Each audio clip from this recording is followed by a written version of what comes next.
अस्सलाम वालेकुम। तो क्या हाल है आपका। आज की वीडियो में हम सुजुकी एफएक्स के बारे में बात करेंगे कि गाड़ी चल कितना चुकी है, इसकी कंजप्शन क्या है, रजिस्ट्रेशन कहाँ की है और इसका मॉडल क्या है। तो मॉडल इसका सन 1984 का है। मज़ीद तफसीलात से पहले अगर आपने चैनल को अभी तक सब्सक्राइब नहीं किया तो सब्सक्राइब करना ना भूलें। उसका फ़ायदा ये होगा कि जब भी इससे रिलेटेड कोई न्यू वीडियो आएगी तो उसका नोटिफिकेशन आपको मिल जाएगा और आप उस वीडियो को देख के उससे फ़ायदा उठा सकेंगे। तो बात कर लेते हैं इस एफएक्स के बारे में। ये गाड़ी इसके ऑनर के मुताबिक अपनी माइलेज जो अभी तक कंप्लीट कर चुकी है वो 60,000 किलोमीटर है। कंडीशन ऑब्वियसली यूज्ड है, लेकिन एक नॉर्मल कंडीशन में गाड़ी अवेलेबल है। गाड़ी की फ्यूल कंजप्शन के हवाले से आपको बताते चलें तो सीएनजी पर ये चल रही है।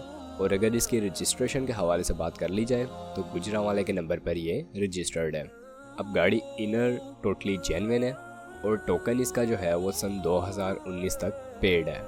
उसके अलावा गाड़ी का इंजन जो है वो इसके ऑनर के मुताबिक ठीक काम कर रहा है, वो ओके कंडीशन में है। आपको उसके बारे में परेशान होने की ज़रूरत नहीं पड़ेगी। अब अगर इसकी डिमांड के हवाले से बात कर ली जाए तो 1,25,000 रुपया इसकी डिमांड की गई है।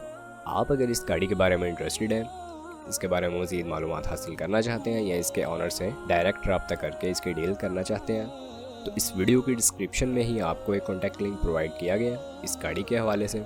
आप उस लिंक की मदद से इसके ऑनर से रब्ता कर सकते हैं और गाड़ी के बारे में मज़ीद मालूमात हासिल कर सकते हैं। अब अगर वीडियो पसंद आई हो तो वीडियो को लाइक करना ना भूलें, चैनल को सब्सक्राइब नहीं किया तो सब्सक्राइब करना ना भूलें। आपसे मुलाकात होती है इंशाल्लाह नेक्स्ट वीडियो में, तब तक के लिए खुदा हाफिज़।